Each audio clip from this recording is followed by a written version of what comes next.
औज़ुबिल्लाहिमिनश्शैतानिर्रजीम बिस्मिल्लाहिर्रहमानिर्रहीम। दुनिया में जब आपने कोई चीज़ किसी को समझानी होती है तो आप दो चीज़ें इस्तेमाल करते हैं, या आप सिनोनिम्स यूज़ करते हैं या आप अपोजिट्स यूज़ करते हैं। आप किसी को उसकी मुतरादिफ़ात में जाके समझाते हैं या आप उसकी मुतज़ादात में जाके समझाते हैं। अल्लाह ताला ने भी इंसानों को जो समझाया है कुरान पाक के अंदर, कुरान हकीम के अंदर और इस हिकमत वाली किताब के अंदर, तो सिनोनिम्स भी यूज़ किए हैं लेकिन ज़्यादातर अपोजिट्स यूज़ किए हैं। फॉर एग्ज़ाम्पल कहा कि रब्बुल मशरिकैन व रब्बुल मग़रिबैन, वो जो मशरक़ों का रब है वो जो मग़रिबों का रब है। फिर कहा कि अल-शम्सु वल क़मर बिहिस्बान। अब देखें कि मशरक़ और मग़रिब दोनों अपोजिट हैं। मशरक़ियत को आप देख लें, चाहे रहन सहन के एतबार से देख लें या चाहे आप सूरज ढलने और ग़ुरूब होने और तलू होने के हवाले से आप देख लें, चाहे दो ज़मानों को आप यकजा करके या अलग अलग उनकी हैयत के एतबार से देख लें, तो दोनों में बहुत फ़र्क है, दोनों अपोजिट हैं। एक दिन को ज़ाहिर करता है, एक रात को ज़ाहिर करता है। मशरक़ से जब सूरज उगता है, तलू होता है, तो दिन चढ़ता है, और जब वहाँ जाता है मग़रिब में तो ग़ुरूबियत होती है, रात होती है।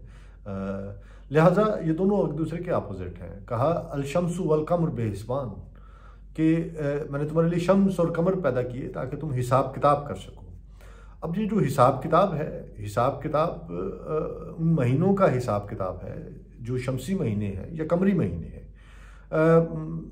मिसाल के तौर पे आप देखिए कि हमारे जो इस्लामी महीने हैं वो कमर के साथ जुड़े हुए हैं। चाँद नज़र आता है तो हमारे यहाँ महीना चढ़ता है, चाँद जब ढल जाता है तो महीना ख़त्म हो जाता है, और हम चाँद की चौदहवीं और चाँद की रातों के साथ जो है हम अपने दिनों को जो है उससे मंसूब करते हैं और उसकी दिनों का शुमार करते हैं और हिसाब किताब करते हैं। दूसरी तरफ जो है वो ईसवी महीने हैं, जो दिनों के साथ है, हमारा शाम के साथ है, रात के साथ है। हमारा आप देखेंगे जो वहाँ पे रात को 12 बजे जो है वो अगला दिन शामिल हो जाता है। हमारे यहाँ जैसे ही मगरिब होती है हमारे यहाँ अगला दिन शामिल हो जाता है। तो ये दोनों एक दूसरे की अपोजिट हैं हिसाब किताब के हवाले से। अच्छा, फिर अल-शम्स और कमर दोनों जो हैं वो एक दूसरे के इसलिए भी ज़िद हैं कि एक दिन का बायस बनता है, दूसरा रात का सबब बनता है। दोनों में एक दूसरे में एक ज़िद है, एक दूसरे के एक दूसरे की जो है अपोजिट पे जो है एक दूसरे के तज़ाद पे खड़े हैं। फिर कहा कुल हुवल्लाहु अहद अल्लाहुस समद लम यलिद वलम यूलद वलम यकुल लहू कुफुवन अहद। ना वो किसी का बाप है ना किसी का बेटा है। फिर देखे बाप और बेटा दोनों एक दूसरे की ज़िद है। कहा लैल व नहार, लैल जो है वो रात है, नहार दिन है, जैसे हम कहते हैं नहार मूझ। फिर आप देखिए कि कहा गया कि समावात वलद, समावात जो है वो आसमान है, अर्ज़ ज़मीन है, दोनों फिर एक दूसरे की अपोजिट हैं। सो बहुत सारी जगहों पे मेरे रब ने जो है वो अपोजिट्स यूज़ किए हैं और समझाने की कोशिश की है हमें उन अपोजिट्स के साथ, उन मुतज़ादात के साथ जो है, कि हम किसी तरह जो है हम उसको समझ सकें।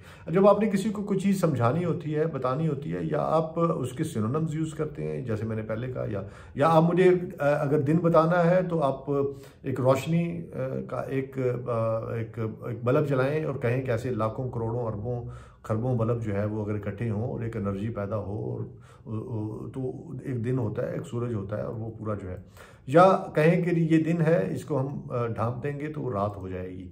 तो आप किसी को अपोजिट्स के साथ समझाते हैं या उसको सिनोनिम्स के साथ समझाते हैं। सो अल्लाह पाक ने, लेकिन बिस्मिल्लाहिर्रहमानिर्रहीम, आप देखिए रहमान और रहीम की सिफ़ात को देख लें आप, तो कमोबेश जो है रहमान जो है वो भी रहम करने वाला है, रहीम जो है तो वो उसकी कमोबेश तकरीबन जो है वो साथ साथ हैं, मिलती जुलती हैं। लेकिन अगर आप डिटेल में जाते हैं तो आपको पता चलता है कि ये थोड़ा कम है। सिनोनिम्स जो है वो अल्लाह ताला ने यूज़ किए हैं, लेकिन उतने अपोजिट्स भी यूज़ किए हैं। फिर आप देखिए कि आप बहुत सारी, मसलन ये है कि अगर आपको किसी एक चीज़ की समझ नहीं आ रही तो आप उसकी ज़िद पे दूसरी चीज़ खड़ी होगी तो आपको उसकी समझ आ जाएगी। फॉर एग्ज़ाम्पल, चूँकि अरबी ज़ुबान के बारे में मैं पहले आपको एक चीज़ बताता चलूँ कि हर अरबी लफ्ज़ जो है वो ड्राइव है उसकी एक रूट लेटर होता है जो 3 हरफों पर मुश्तमिल होता है, जिसके अंदर से जो है वो अरबी ज़ुबान जो है वो जन्म लेती है। अगर आपको किसी लफ्ज़ की समझ नहीं आ रही, आप उसके रूट लेटर में चले जाएं। अगर आपको किसी की एटमोलॉजी नहीं समझ आ रही, आप उसकी सनोनम या ज़िद पे चले जाएं, आपको फिर जो है उसकी समझ आ जाती है। सो कुरान पाक के अंदर जो है अल्लाह ताला ने बहुत सारे ऐसे अल्फाज इस्तेमाल किए हैं जिसकी समझने के लिए आपको उसके रूट लेटर में जाना पड़ता है। फॉर एग्जांपल लफ्ज़ जिहाद है, जिहाद को 67 टाइम कुरान पाक के अंदर इस्तेमाल किया गया है, और जिहाद जो है ये जहद से निकला है, और जहद जो है जैसे जिससे जदोजहद है, जिससे जहद मुसलसल जिसको कहा जाता है। सो जहद के बारे में अगर आपको अंडरस्टैंडिंग करनी है तो आपको इसकी एटमोलॉजी में जाना पड़ेगा। आप जब देखते हैं कि अरब वर्ल्ड के अंदर, क्योंकि अरब वर्ल्ड में जो है वो बहुत सारे वो एक बिल्कुल डिफरेंट जो है वो एक दुनिया है, और उस डिफरेंट मुख्तलिफ दुनिया के अंदर जो है आप देखें कि वहाँ पे उस तरह से दरिया या वो नहीं है, छोटे बहरे हैं, बहरे हैं या बड़े समंदर हैं।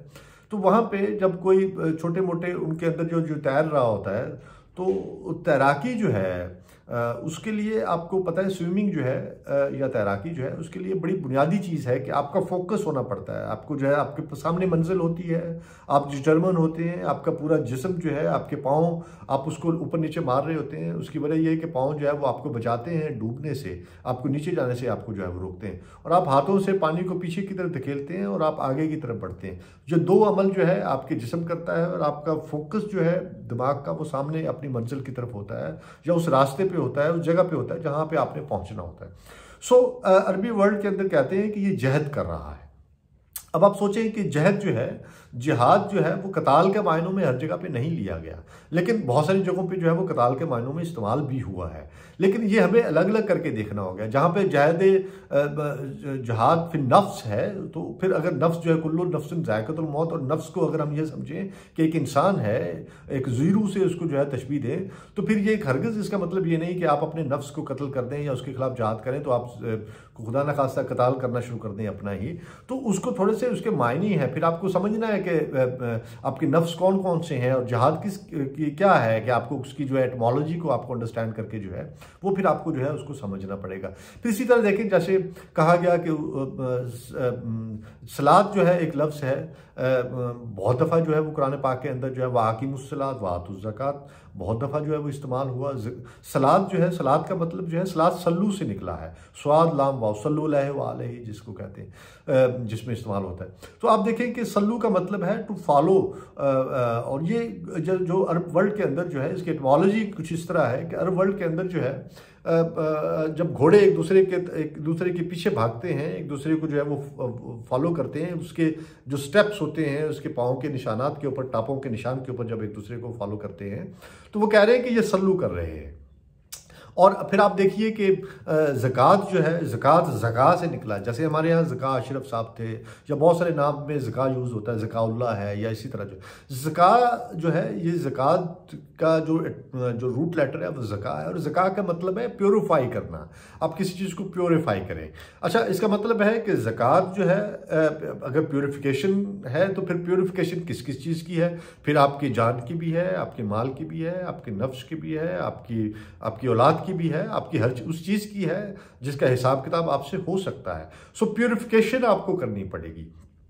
इसकी अंडरस्टैंडिंग अगर आपको नहीं है तो फिर आप समझ नहीं सकते, आप आगे बढ़ नहीं सकते कि प्योरीफिकेशन। अच्छा, अब जरा आ जाइए इस तरफ कि क्यों कहा गया वाक़िमुस्सलात वातुज़्ज़कात। अच्छा, बिल्कुल नहीं कहा गया कि इक़रा सलात कि आप नमाज पढ़ें, कहा गया वाक़िमुस्सलात, क़याम करें, कायम करें आप। अब कायम करना क्या है, क़याम क्या है? आप देखिए नमाज की हालतें हैं, नमाज में जो है आप क़याम में जाते हैं, आप रुकू में जाते हैं, आप सजूद में जाते हैं, सजदे में जाते हैं आप।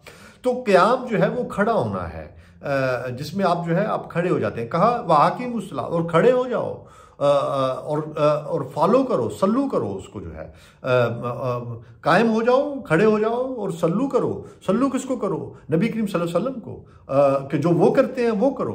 आप सल्लल्लाहु अलैहि वसल्लम अगर इमाम हैं तो आप उनके पीछे खड़े हो जाएं, और अगर वो यहाँ पे हाथ रखते हैं तो आप यहाँ पे रखें, अगर वो सीने पे हाथ बांधते हैं तो आप सीने पे रखें, अगर जो है वो झुकते हैं तो आप झुक जाएं, अगर वो सजदे में जाते हैं तो आप सजदे में चले जाएं। सो वाक़िमुस्सलात, आप कायम करें सलात को, जो है सल्लू करें आप जो है, और उनके पीछे।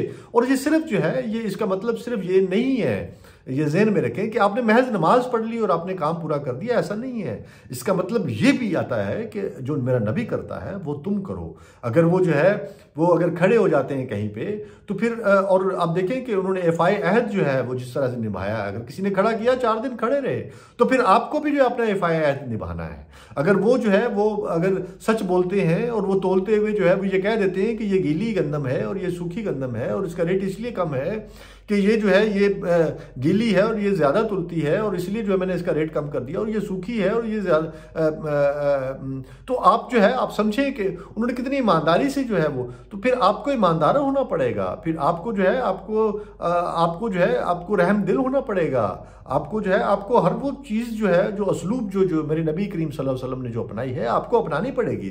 तब जो है ये है सल्लू। ये नहीं है कि जो है आप जाके जो है वो महज जो है आपने जो है वो नमाज पढ़ी और आप बरी जुमा हो गए। मैं नहीं समझता कि जो है महज नमाज पढ़ लेने से जो है आप बरी जुमा होंगे। आपसे हिसाब किताब होगा कि क्या आपने नबी करीम सल्लल्लाहु अलैहि वसल्लम की सुन्नत पे अमल किया। और सुन्नत का मतलब वो वाली सुन्नत नहीं है जो हमारे यहाँ अमूमी तौर पे एक तासुर और इम्प्रेशन लिया जाता है। मैं समझता हूँ मेरा एक जितना मेरा इसके ऊपर जो है मैंने जो पढ़ा है और जो किताबों में लिखा है उसमें यही कहा गया है कि आप जो है आप सल्लल्लाहु अलैहि वसल्लम की उसवा हसना जो है उसको आप अपनाओ, उन जैसे बन जाओ, या उनकी उम्मत हो तो वैसे कहलाओ और उनके नक्शे कदम पे चलो। उनकी जो सीरत नबी है आप उसको जो है उसको अंडरस्टैंड करें।